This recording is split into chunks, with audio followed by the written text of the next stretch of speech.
Okay, so now we're going to have a look at the horizontal translations.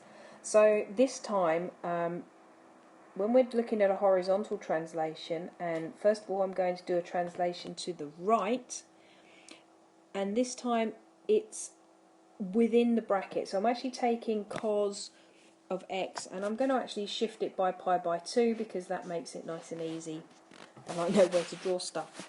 So cos of pi by 2, basically each point is now going to be shifted pi by 2 this direction.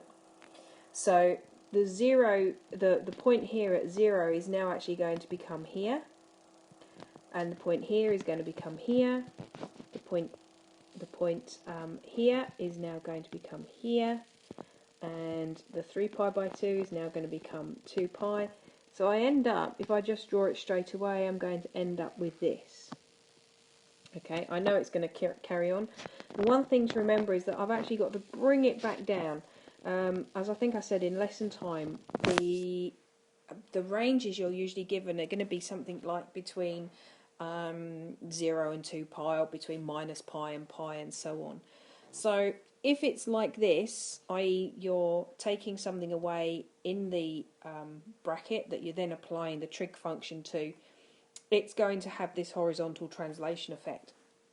One thing to remember is that the minus sends it to the right, and if we then have a look at something like y equals cos of x plus pi by 2, okay, what that means is it's actually going to send everything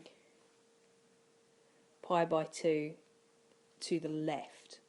Okay, so that then becomes, the graph then goes up. Whoops, sorry, I've really messed that up.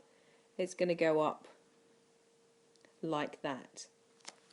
One point to note, which is quite an interesting one, is that if we look at the cos of x minus pi by 2, you'll notice that is exactly the same as, and sorry because I'm running out of room here,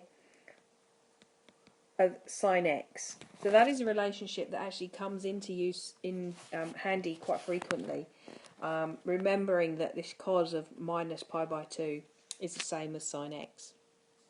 So if I was excuse me, if I was to change the pi by 2 and, for example, make it I don't know,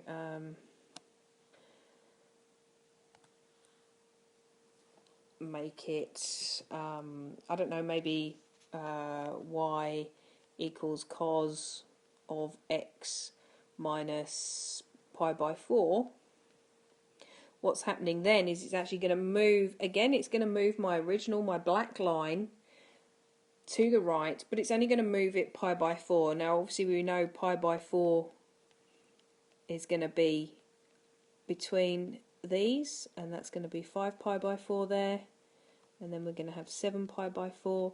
And I personally find that when I'm doing this, it does help if I draw on the intervals. It just helps. So my 1 is now going to be at pi by 4, and I'm going to come down and then come up again, and so on. Okay, not forgetting that I need to come back down to the 0 bit again at the beginning. So you get that flow, you get that feeling that the actual shape of the curve hasn't changed, it's just moved it along the x-axis. I apologise that diagram looks a bit messy, but I hope you get the idea.